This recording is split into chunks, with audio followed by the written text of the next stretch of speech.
Hello, everyone. You know, all of this talk about Ibrahim Babangida's book have just been, for me, there's this anger. You understand? This anger, what kind of a country is this that allows people to do all sorts of heinous things and they get away with it?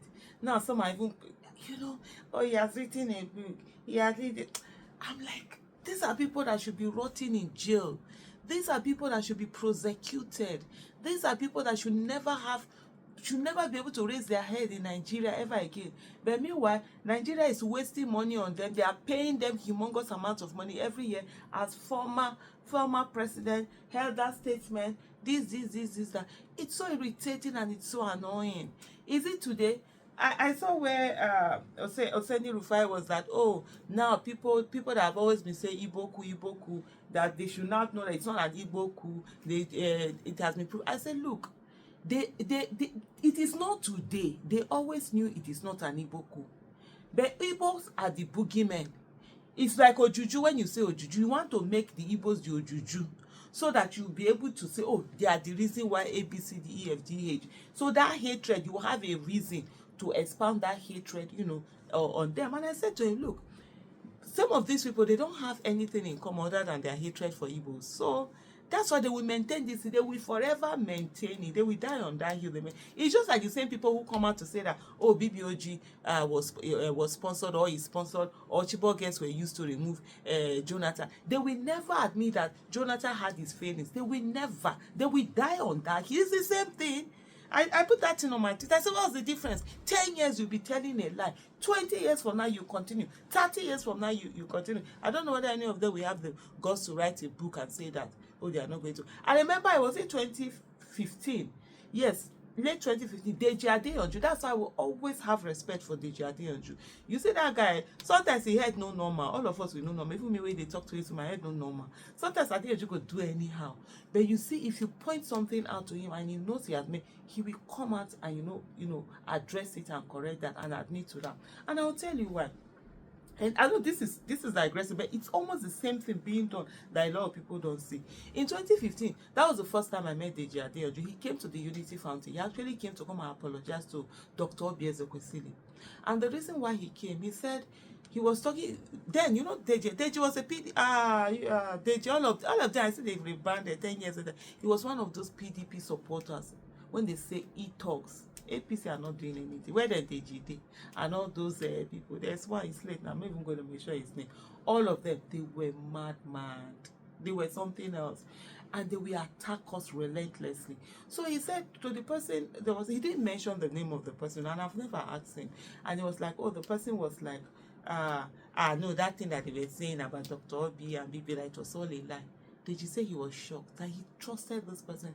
He said, no, that was politics. And he came to apologize. He's the only one that I know. I don't know of others here that came to the Unity Fountain and apologize. So when I say all this stuff that people talk, I see people telling me that, oh, you should. I'm like, me, I was a leader of BBOG for like how many, from 2018, no, 2015, towards it 2018 or thereabout, or 2017 or 2018. That was either 2015 to 2017 or 2015 to, I can't remember. And I was a sit-out coordinator from July, if I'm not mistaken, July 2014.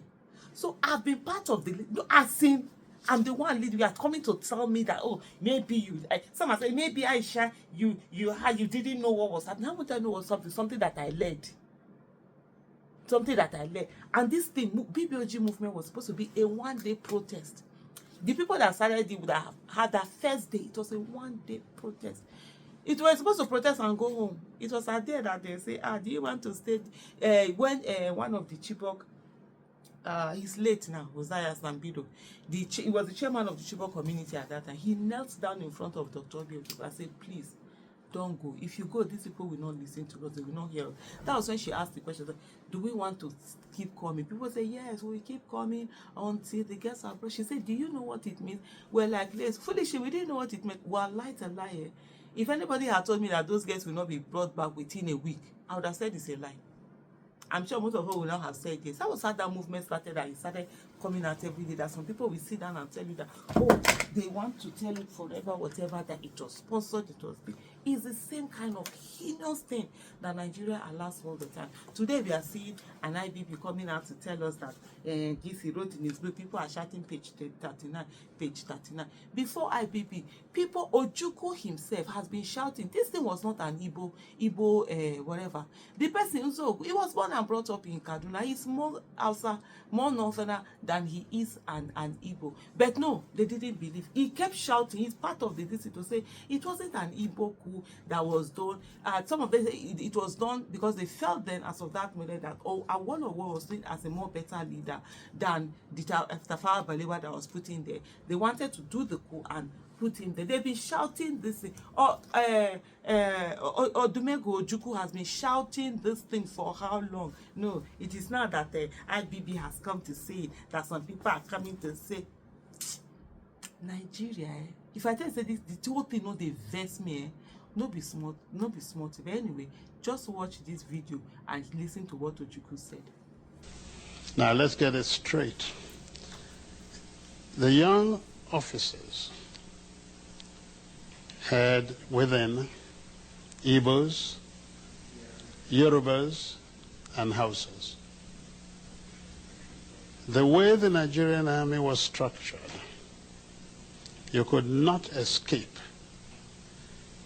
a preponderance of Igbo officers. And these were at the middle level because they were essentially majors. By then I was a lieutenant colonel, so I wasn't part of it. I was then commanding a battalion in Kano. The coup ostensibly, because I've later found out that the whole aim of the coup was to halt this apparent drift in Nigeria. But significantly, you know what they wanted to do? To create a presidential commission of army officers as a safeguard to the people who would guard the nation and hand over government to Chief Obafemi Awolowo. The idea was to release him from prison, make him prime minister, and in the hope that Nigeria would become a better place. That is actually how. So it was really the Yorubas and their leader that were going to benefit absolutely. From the coup, not the insinuation that it was an Igbo coup. No, certainly not. Okay. Certainly. Your Excellency, we have And not only that, and I think because a lot of things have been said about this. Yes. Who actually halted the coup? Aguiyi Ironsi in Lagos, an Igbo.